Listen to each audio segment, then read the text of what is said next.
এই ট্রানজিস্টর হলো BC547 NPN transistor এবং এটি একটি এলইডি। এটা মাউস থেকে খুলে নেওয়া হয়েছে, এটা অনেক হাই পাওয়ার।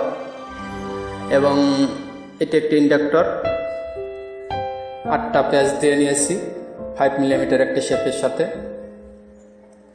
এই যে আমার 22 নম্বর ওয়্যার, 22 নম্বর ওয়্যার দিয়ে আমি এই শেপটার সাথে 8টা প্যাচ দিয়ে নিয়েছি। 8টা বা 10টা, একটা দুইটা বেশি হলে কোনো প্রবলেম নেই।